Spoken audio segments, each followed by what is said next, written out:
Hey y'all, this is Nurse Assistant Gloria. Okay, back again with another video. Okay, so we're gonna switch up things a little bit. So right now, I do have a private client. Okay, that I do. Okay,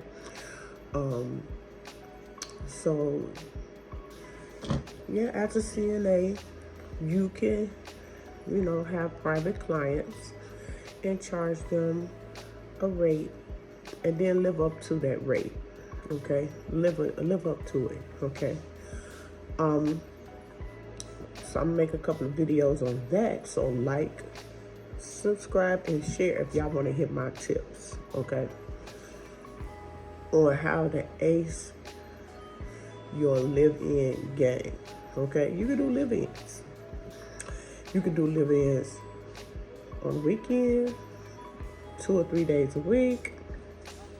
You can do your live-ins. Okay, so so a couple of housekeeping rules. You all go ahead and like the video. Okay, just don't view my video and don't be liking it and subscribing and sharing the video. All right, CNA, I want y'all to support one another. All right, I'll give y'all the time.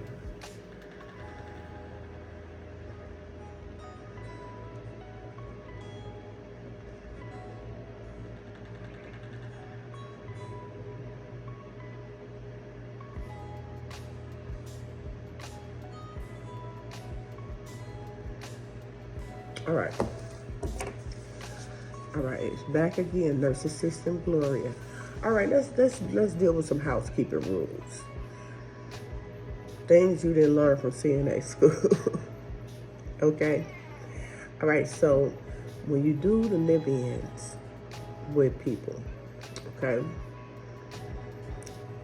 don't be calling off. These people depend on you. Some people be bed bound. They depend on you, okay? So make sure that you're there, okay?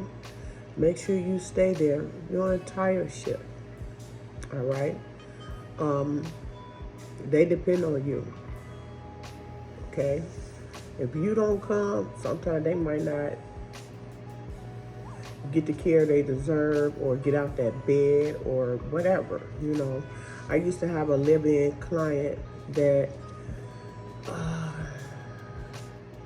me and a coworker, I became her bag-up girl. I put her on for my bag-up girl, then I became her bag-up girl.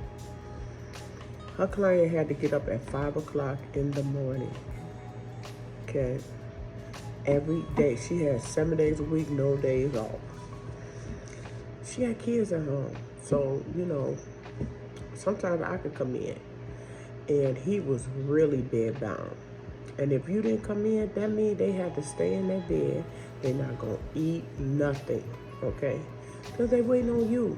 They waiting on somebody to get them up. And I believe that is a very scary feeling, to be in the bed and don't know if that person's going to come or not to get you up. It can be very scary. Okay, so that's one thing.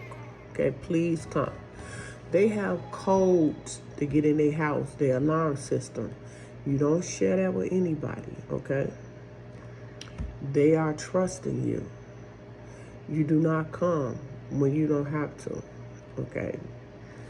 It's very, very scary, okay, to allow people access to your home.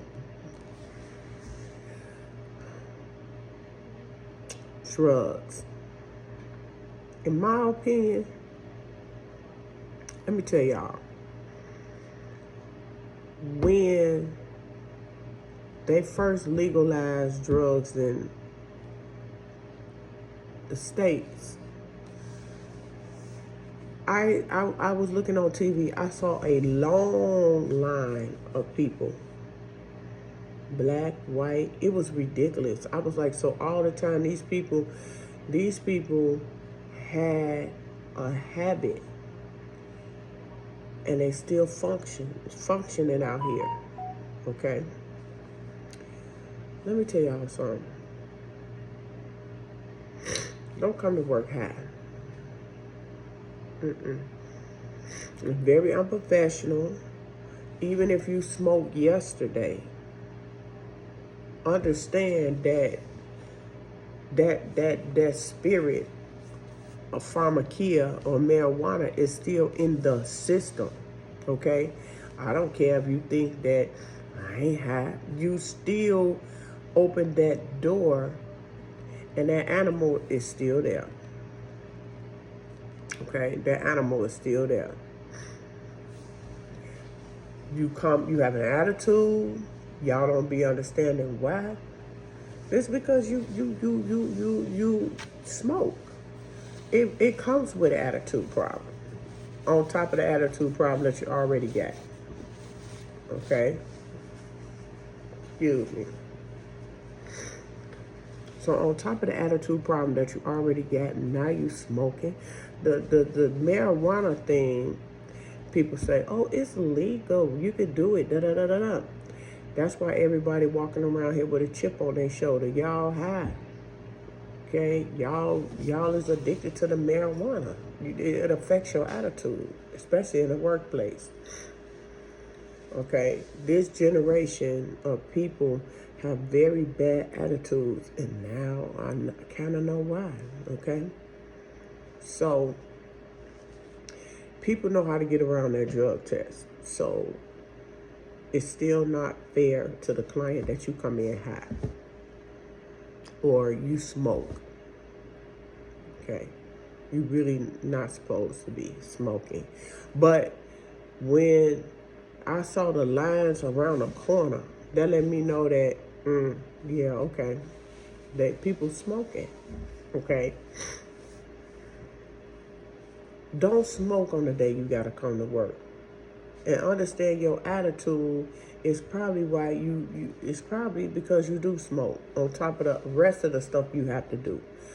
People, they tell y'all, well, you can smoke marijuana. Ain't nothing wrong with marijuana. Let me tell you something. The marijuana opened the door to everything else. Because once you start doing marijuana, then here go the pills. And here go everything else. You ask people that are addicts, say, what was your first drug? It always was marijuana. So that let me know that marijuana is dangerous. Stay away from it. Try to get off of it. Try. I think that we're losing our children because we teach them it's okay to smoke. We smoke, they smoke. No, because your attitude about the drug. And that's why I always challenge my children and their baby daddies. Do y'all want y'all kids smoking? Would you give her or give him that drug? And they be looking at me like deer in the headlight, like how dare would you say that? Well, you trying to downplay it, okay? You downplay it, your kid get a hold of something that is not good because you made him believe that smoking drugs was okay. It's not okay in the workplace. Now, don't get mad at me. That's just my opinion. Do what you do. Rock how you rock. But I'm just telling y'all, like, no. Okay, it's a no. It opens too many doors. Okay, so, that's one thing. Okay, stealing. Come on, y'all. You wouldn't even think that I would have to even talk about stealing. Keep your hands on people's stuff. Okay? Keep your hands on people's stuff. Don't be stealing. Don't be stealing their medication. Don't be stealing their checkbooks. Don't be stealing the card numbers off their card and buying you stuff. Don't do that. Don't do that, y'all. Okay? That is horrible. And then don't put your career on the line. Because if they really want to persecute you and, I wouldn't even play with it on that level. Okay? I wouldn't. And don't forget that God is watching. And yeah, sometimes they be lying. They do. But God is watching you. When you become a vulnerable adult, you do not want nobody stealing from you and stealing your stuff. A lot of times they on a little budget or whatever, but don't touch their stuff. Okay, don't do their meds and stuff like that. A lot of times they cannot afford the nurse, so you are kind of the nurse. Okay, make sure they get their medications. Find out what their medication is for. That way you know if they try to not take it, you know that they really need to take it. Okay? You might have to do their blood sugar. You might have to do their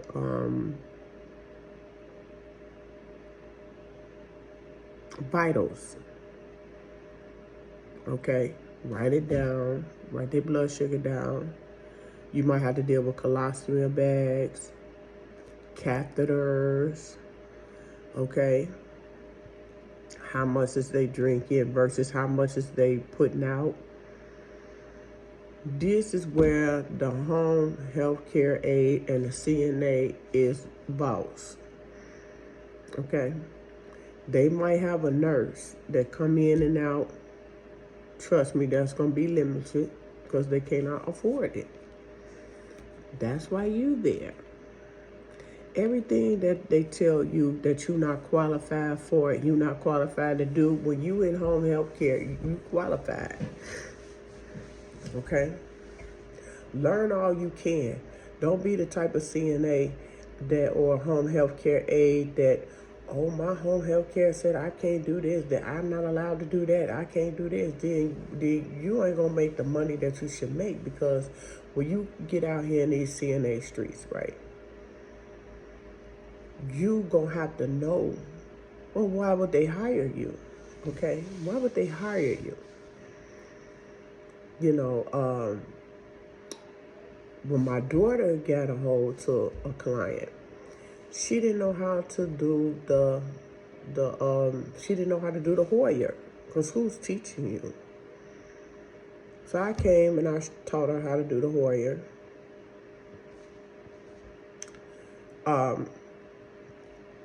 These certain things, some of these facilities don't teach you this stuff. You gotta be ready to make your money, okay? You gotta be ready for it. That's one thing I liked about being a CNA. I learned everything, okay? You gotta do laundry. Make sure you do their laundry. And like I said, do it correctly. Whites go with whites, darks go with darks. Brights go with brights. Do their stuff. Mop their floors, y'all. If they don't have the proper product, go to Dollar Tree, grab you a couple of products, and make your name great when you leave, okay?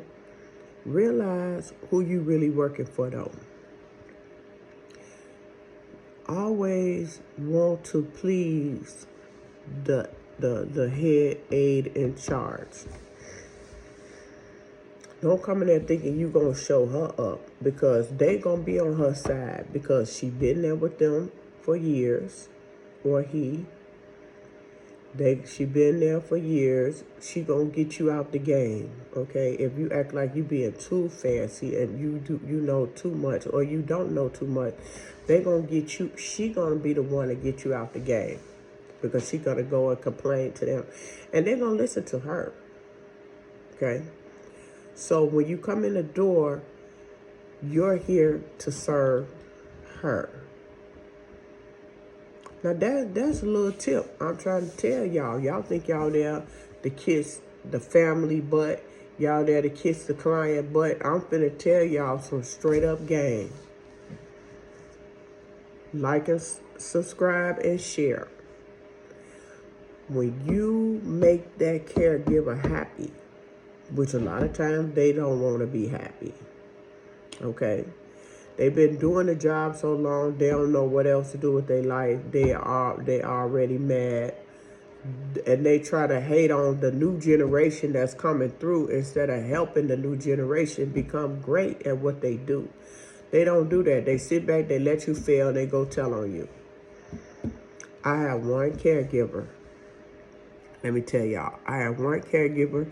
She didn't tell nobody where nothing was. She didn't give you a tour of the house, and the family did not know. They was like, I had to pray about it. This real spill. I had to pray, and the Lord said, you know where those rags are over there above the washer and dryer? That's where the mop head is. That's where the mop head is, okay? Use that on the mop, because we was all looking for a mop. And I promise to God, that people been there for years. Even the lady's sister asked me. And they had this housekeeper here, a home health care aide. She was here for she been here for about what? Maybe about 15 years, I'm gonna say. 10 to 15 years, okay? The lady's sister asked me, do you know where the mop is? Because we don't know where the mop is. You scared to ask where the mop is? Y'all don't know either? That's how I found the mop. No lie, y'all. And so I bring my own stuff because there was only one mop head.